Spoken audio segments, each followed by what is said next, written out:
버핏이 그렇게 비유를 했는데 뭐 금리는 중력과 같다. 그냥 모든 걸 끌어내린다. 중력이 약해진들 강해진들 뭐 잘 모르겠고 나는 알아서 내 갈 길을 갈게 라고 할 수 있겠죠. 그러니까 저희가 찾아내야 될 건 그런 회사들이죠. 가치주냐 성장주냐라는 논쟁은 저는 되게 안 좋아해요. 남들은 앞으로 이 회사가 별로 못 버틸 거야 라고 했는데 10년 동안 10배 성장을 해버린 그런 회사, 이런 회사를 내가 발견했느냐 아니냐가 중요한 거죠.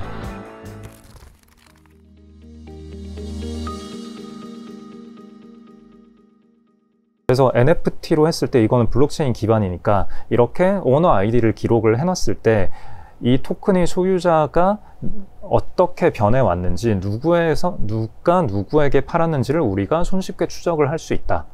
네, 이 토큰은 변조 불가능하다. 현재의 기술로는. 네. 요런 게 일단은 팩트들이고, 자 그러면 우리가 던져야 될 질문은 이렇게 위변조 어려운 소유권의 이전 기록에 대해서 이 사회가 어떤 식으로 활용할 수 있을 것인가, 이게 우리가 던져야 할 질문인 거죠. 네, 그래서 지금은 그게 어떤 뭐 아주 조그마한 뭐 그림 파일들의 소유권을 표상하는 형태로 쓰이고 있는데, 이게 지금도 이미 어떤 미술품을 표상하는 데에도 쓰이고 있고, 그 다음에 우리가 굳이 소유권만 NFT로 심을 필요는 없거든요. 어떤 사용권이라던가 다른 여러 가지 권리들을 NFT로 심을 수가 있어요. 그러니까 던져야 될 질문은, 그러니까 등기소를 생각해도 편해요.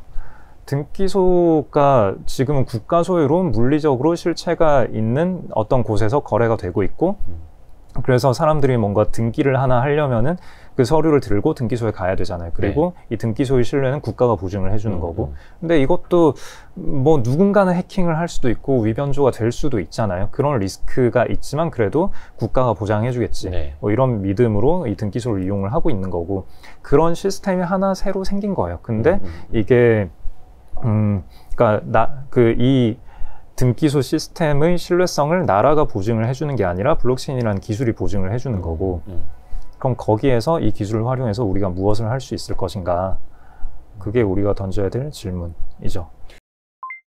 이제 슬슬 그런 식으로 NFT가 활용이 되는 것들이 점점 늘어나는 것 같아요. 네. 그냥 뭐 그림, 혹자들은 이제 쪼가리라고 표현하는 거에서 이제 뭐 게임의 뭐 아이템에 좀 더 가치가 부여될 수 있는 그런 식으로도 이제 가는 것 같고.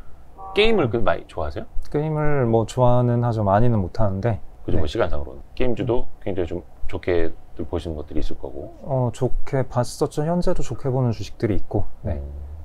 그러게요. 요즘에 게임주들이 원체 이제 핫하다 보니까 뭐 앱스토어라든지 뭐 스팀이라든 그 순위, 그리고 일평균 뭐 매출, 아이템을 사람들이 얼마나 이제 많이 사는지 요 정도를 보고 실적을 추정을 했다면 이제는 조금 그게 달라지고 있지 않나요? 지금 사실 그 구경제라고 해야 될까요? 과거의 로직으로 굴러가던 회사들은 뭐 비슷하게 보는 것 같아요. 뭐 서버 개수, 뭐 일매출액, 뭐 구글 매출액 순위, 뭐 이런 거 보고 밸류에이션 하고 뭐 사고 팔고 하는데, 지금 이제 그 플레이 투 earn이라고 하잖아요. 네. 이제 얼마 전에 또 위메이드 그 의장님이 나오셔서 플레이 투 earn이 아니라 플레이 앤드 earn이라고 이름을 바꿔야 된다. 그러니까 돈을 벌기 위해서 게임하는 게 아니라 게임도 하고 돈을 버는. 네, 즐겁게 게임을 하다 보니까 돈도 벌어졌다. 뭐 이렇게 돼야 된다. 그분이 말씀을 잘 하시더라고요. 위메이드 대표님이. 네. 여기에서의 밸류에이션 방법론은 좀 과거의 방법론으로는 좀 전혀 따라갈 수 없는 일들이 많이 벌어지고 있지 않나라고 생각하고요. 참고로 특정 회사에 대한 의견은 절대 아닙니다. 아니고, 네. 그냥 그런 생태계. 네. 아까 NFT를 말씀해 주셨는데, NFT도 그렇고, 지금 그 플레이 투 earn으로 하는 체계도 그렇고, 그 블록체인이 나오고, 암호화폐를 쓰면서 이게 굉장히 특이한 형태의 비즈니스가 가능하게 된다. 그러니까 과거에는 불가능했던 형태의 새로운 비즈니스가 가능하게 된 게, 모든 서비스 사업자가 자체 거래소를 운영을 할 수 있게 되었다가 됐어요. 그러니까 뭐 게임 얘기하다 잠깐 넘어가서 죄송하지만 뭐 컨텐츠 회사 같은 경우에 예를 들어서 하이브에 BTS가 있고, 근데 BTS의 멤버들이 군대를 간다. 그러면은 과거에는 할 수 있는 게 없잖아요. 당장 이제 나와서 활동을 못 하니까. 근데 어떤 그들이 공연 영상이라던가 굿즈를 NFT로 구워서 판다. 그 다음에 그 특이성이 있는 재화들을 거래를 할 때 자기네들이 거래소에서 자기네들이 만든 토큰으로만 거래가 가능하게 한다라고 한다면, 예를 들어서 뭐 하이브의 뭐 모르겠지만 하이브 토큰이라는 걸로 하이브 거래소에서만 거래가 가능하게 한다라고 하면은 유저들이 거래를 함에 따라서 거기에서 나오는 거래 수수료를 회사가 득할 수 있단 말이에요. 이건 사실 엄청난 일인 건데 그렇게 많이는 주목을 안 하는 것 같아요. 네, 그 뭐 SM엔터도 마찬가지고 뭐 JYP도 마찬가지고, 아니면 뭐 드라마 제작소라던가 아니면 지금 MBC 같은 방송사에서도 그렇게 하잖아요. 네.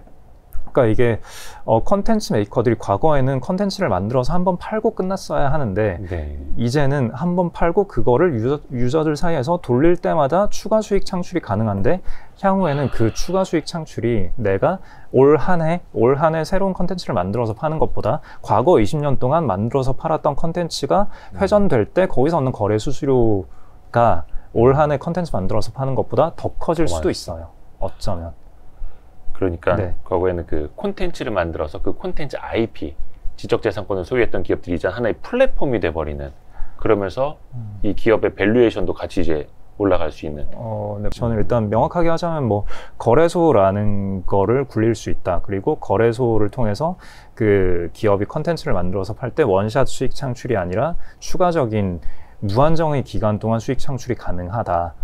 네, 그러니까 기업의 밸류에이션이 엄청 높아질 수 있는 요소인 건 맞죠. 네. 그러네요. 그래서 그 플레이 투 언을 하는 그 회사들도 마찬가지로 그 여러 재화들을, 그 현재는 그 플레이 투 언 구조가 그쵸. 회사마다 좀 다르긴 한데 유저 간의 거래로부터 수수료를 하겠다라는 쪽으로 대부분의 회사가 나아가고 있고, 그게 파괴력이 굉장히 클 거예요. 그 경우에는 이제 밸류에이션 방법이, 이 회사가 뭐 패키지 몇 개를 찍어서 파느냐, 그 구글 플레이 스토어 일매출로 잡히는 거는 유저들의 과금밖에 없거든요. 근데 그쪽을 오히려 줄이고 유저들 간의 거래를 활성화시키는 전략을 택한 회사들은 이런 식의 평가 방법에서 수치가 되게 왜곡되게 낮게 나올 거예요. 그러네요. 당장 아이템을 몇 개를 사고 얼마치 샀는지가 바로 이 회사의 수익이 되는 것은 과거의 일이고 구경제라는 표현이고, 그걸 줄여들여서 뭐 거래를 일으킨다라면은 당장 여기서는 실적이 줄어들 수도 있겠네요. 그거 잘 봐야겠다. 구경제, 신경제 이제 어디로 가는지는 모르겠습니다만, 사실 최근에 이제 무형의 자산이라든지 어떤 뭐 무형의 가치를 좀 시장에서 많이 좀 추구를 하는 것 같아요. 근데 그게 물론 거기에 업사이드가 많이 보이고 그게 이제 4차 산업 시대라도 이제 어울리고 그런 것도 있겠습니다만, 그 기저에는 전통적인 제조 산업, 수출 위주의 우리나라의 사이클이 계속 순환되는 산업에 대한 투자자들의 어떤 피로감? 예를 들면 이런 거죠.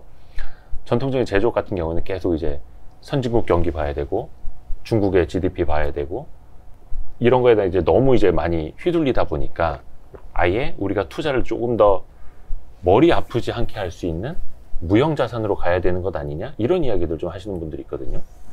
예전부터 그런 얘기들은 많았죠. 한국은 뭐 중무장대 산업 위주로 되어 있는데, 그래서 서양의 선진국들은 무형 자산 혹은 아까 말씀하신 플랫폼으로 돈을 벌지 않느냐. 근데 한국은 이제 열심히 물건을 만들어서 그들에게 갖다 바치는 그런 비즈니스만 하고 있는데 언제까지 이렇게 살아야 하느냐. 그래서 뭐 코리아 디스카운트의 원인도 뭐 거기에서 찾는 분도 계시기도 했고, 뭐 5년쯤 전만 하더라도 그 헬스케어 주식들이 엄청 좋았잖아요. 그리고 뭐 사이클이 있긴 했지만 뭐 한 작년 재작년에도 또 헬스케어 주식들이 되게 좋았고, 바이오들 그 여파로 이제 바이오 벤처들도 많이 생기고, 뭐 바이오 회사 만들었을 때 VC 투자도 좀 용이하게 받을 수 있었고, 그러니까 무형의 무언가를 추구하는 거는 시장에서 사람들이 전통적으로 선호하던 것들이었고, 과거에는 한국에서 그걸 하고 싶어도 그런 무형의 재화를 뽑아낼 수 있는 회사들이 그렇게 많지가 않았죠. 거의 없다시피 했었죠. 근데 그게 한 5년, 10년 전부터 차츰차츰 많이 생기더니 지금은 사실 뭐 전 세계 어디에 내놔도 부끄럽지 않은 무형의 재화들을 가지고 있는 한국 회사가 많아졌고, 그러니까 당연히 밸류에이션도 올라가는 거고, 그런 게 좀 뭐 생각하기 편하기도 하겠죠. 뭐 큰 그림 보고 앞으로 뭐 20년, 30년의 장기 비전이 이러하니까 뭐 이런 식으로 가면 돼. 라고 생각하고 이게 좀 더 편안하게 느껴질 수도 있는데, 근데 또 사이클 회사, 사이클 주식들을 편안하게 생각하시는 분도 많거든요. 그러니까 본인이 얼마나 경험치가 쌓이고 얼마나 익숙하냐의 문제라고 생각하고요. 그리고 이 모든 것들은, 그러니까 최근 들어서, 최근 몇 년 사이에 이런 그 무형의제화, 그리고 긴 비전을 볼 수 있는 재산들, 그 재산들을 다루기 편하다라고 우리가 느끼는 그 느낌 자체가 좀 왜곡이 있을 수가 있어요. 일단 우리는 저금리 시대를 보내고 있었고, 돈이 많이 풀려져 있을 때는 그 유동성 흡수제라고 부르는데, 누군가는 그 유동성을 받아줘야 돼요. 근데 그게 그 그 많은 유동성을 받아주려면 밸류에이션 확장이 가능해야 되고, 네. 뭐 철강이나 자동차 산업에서 밸류에이션 확장을 할 수는 없잖아요. 네. 휴대폰을 팔아봤자 얼마나 팔 것이며 반도체를 팔아봤자 얼마나 팔 거예요. 그러니까 그 밸류에이션 확장, 그러니까 훨씬 더 먼 미래를 그리기 위해서는 말씀하신 플랫폼 기업들 혹은 뭐 바이오 벤처 혹은 뭐 NFT 메타버스 뭐 이런 얘기들을 끌고 들어와야 되는 건데, 그럼 여기서 앞뒤가 뭐냐라는 걸 생각을 해보자고요. 그러니까 돈이 많이 풀려 있고 그 돈을 누군가 받아줘야 하는데, 그 돈을 받을 수 있는 인더스트리는 이 밸류에이션 확장이 가능한 몇 개 섹터들 뿐이다. 그럼 다시 말해서 유동성이 꺾일 때에는 이쪽에서 먼저 물이 빠져나갈 거잖아요. 네. 네. 그러니까 그 뭐 중무장대 산업이라고 부르는 그런 인더스트리들은 뭐 밸류에이션 확장이 무한히 가능한 것도 아니지만, 다시 말해서 또 밸류에이션 디스카운트가 무한히 가능한 것도 아니에요. 네. 어쨌거나 눈에 보이는 공장이 있고 땅이 있고 우리가 찍어서 파는 뭐 철강이나 뭐가 있잖아요. 네. 그러니까 눈에 보이는 뭔가가 있고 그 재화들을 유저들이 효용을 느낄 수 있다면 그 가치는 계속 갈 거기 때문에, 뭐 유동성이 확 빠져나간다고 해서 이런 재산들을 크게 디스카운트 하기는 어려울 거란 말이에요. 근데 미래 30년치를 기대하다가 이제는 30년 좀 그렇고 한 10년만 볼게 라고 하면은 밸류에이션이 확 줄어드는 거잖아요. 절반 이상으로 확 줄어드는 건데, 그런 일들은 이제 이런 식의 무형 재화에서 나오기가 더 쉽죠. 그러니까 우리는 뭐 최근 5년간, 5년보다 훨씬 오래됐죠. 그 저금리 상태를 이렇게 장기간 경험한 적이 우리가 살아있는 동안에는 별로 없었고, 근데 이제 유동성이 흡수될 가능성이 이제 내년부터는 거의 가시화돼 있으니까, 네. 그 상황에서 어떤 일이 벌어질지는 또 가봐야 하는 거죠. 그렇다고 이 무형의 재화들이 다 뭐 반토막이 날 거다 이런 얘기는 절대 아니고, 뭐 과거처럼 그렇게 쉽게 느껴지지만은 않는 시장이 될 거다라는 얘기죠. 그러니까 저도 지금 그 고민을 개인적으로는 많이 하고 있거든요.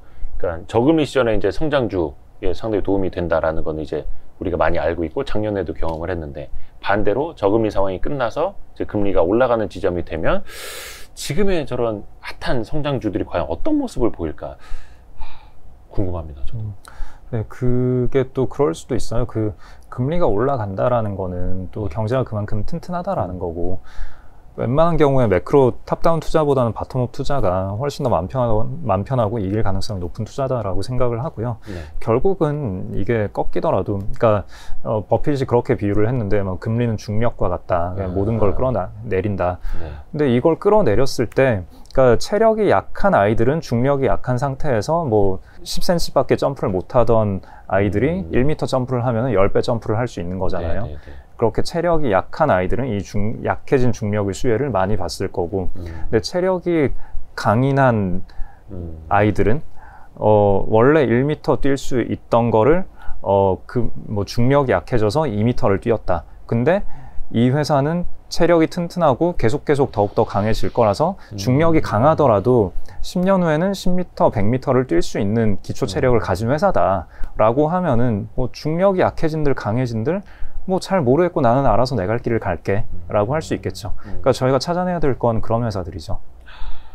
가치주냐 성장주냐라는 논쟁은 저는 되게 안 좋아해요. 통계를 보면은 뭐 가치주 성장주 어떻게 구분을 해가지고 뭐 차트를 그려보면은 이렇게 쏠렸다가 뭐 이런 때가 나와요. 나오는데 과연 그 가치주 카테고리에 들어간 뭐 100개의 기업, 성장주 카테고리에 들어간 100개의 기업, 그들이 과연 다 동질한 기업들인가? 그거 아닐 거거든요. 그러니까 제일 좋은 거는 남들이 안 좋다라고 생각을 하는데 내가 되게 좋게 봤는데 그 생각이 맞았다. 그래서 남들은 앞으로 이 회사 별로 못 버틸 거야 라고 했는데 뭐 한 10년 동안 10배 성장을 해버린 그런 회사가 가치주에 포함이 돼 있었을 거거든요. 근데 그거를 내가 가치주 베팅한다고 이 회사를 샀느냐, 성장주 베팅한다고 이 회사를 샀느냐, 그건 별로 중요하지 않은 거죠. 이런 회사를 내가 발견했느냐 아니냐가 중요한 거지. 맞아요. 뭐 가치주, 성장주 이야기하고 있는데 나중에 이제 자기 포트폴리오 보면은 그냥 막 섞여 있고 다 같이 그럴 수도 있는 거고.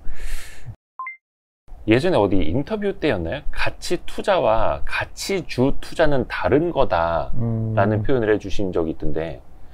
네네, 그게 방금 말씀드린 거랑 좀 뭐 약간 비슷한 맥락일 수 있는데, 일단 저는 뭐 가치 투자라는 용어를 별로 안 좋아하고요. 좀 많이 오염된 용어라고 생각하고, 뭐 가치 투자라고 많이들 말은 하지만 그 말을 뱉을 때 머릿속으로 떠올리는 투자 방식은 사람들이 다 다르거든요.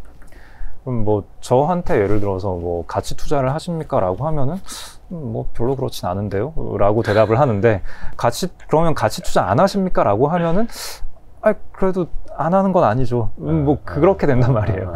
애매하단 말이에요. 그러니까 가치 투자라는 거는 그 최초의 벤 그레이엄이 그 개념을 가져왔을 때는 기업의 펀더멘탈을 보면서 투자를 해라. 그러니까 그 왔다 갔다 하는 주식이라는 종이 쪼가리의 가격이라는 게 사실은 그 종이 쪼가리는 기업의 자기 자본의 가치를 표상하는 거다. 그러니까 그 두 개를 링크를 시킨 게 벤 그레이엄의 아주 혁신적인 아이디어였던 거고, 그전에는 뭐 진짜 뭐 소문만 가지고 사고 팔고, 아니면 서로 작전 치고 작전 수틀렸을 때 같은 편이었다가 수틀리면 서로 암살하고 막 그러던 때였거든요. 그 미국의 1900년대 1800년대 말 1900년대 초로 넘어갈 때, 그때 미국 주식시장이 그런 식이었어요.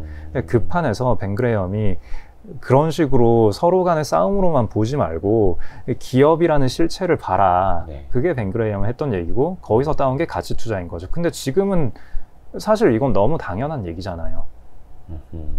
그렇죠. 네, 그러니까 그 기업이라는 실체를 안 보고 투자하는 사람들이 뭐 여전히 많긴 하겠지만, 대부분의 사람들이, 그러니까 내가 좀 진지하게 투자를 고민한다라고 하는 사람들은 뭐 매크로 펀더멘털을 보기도 하겠지만 기업 펀더멘털도 보고 어쨌거나 뭔가를 보잖아요. 그 펀더멘털을 본다라는 거는 그 벤 그레이엄의 가치 투자라는 아이디어를 본인이 접목했다라는 얘기인 거예요.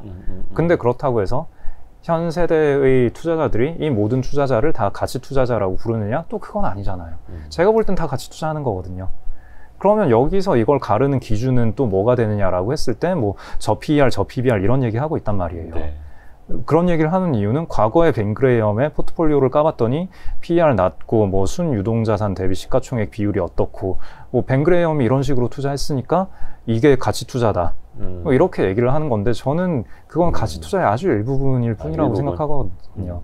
그 현명한 투자자도 개정판이 나올 때마다 그 기준이 되는 그 수치들은 계속 바뀌었어요. 그리고 애초에 현명한 투자자 그 책 자체에 몇 가지 숫자만으로 돈을 벌 수 있다고 생각하지 마라. 그렇게 나와 있어요. 농담 반 진담 반, 모든 게 피크아웃 논란이라고 이제 좀 이야기하는 경우도 있고, 심지어 PER이 막 한 2배, 거의 뭐 3배, 4배 이런 것들도 있지 않습니까? 시클리컬 종목들 중에서. 근데 이미 피크를 이제 칠 테니, 혹은 피크를 쳤을 테니 PER 3배짜리도 결코 싼 게 아니다라는 이야기들이 있잖아요. 그런 거는 이제 대표님 입장에서는 어떻게 보세요? 시클리컬 주식이요? 네. 네, 시클리컬 주식을 PER 보는 거는 그 되게 교과서적인 내용인데, 그러지 말라고 교과서에 나와 있죠. 네, 시클리컬 주식은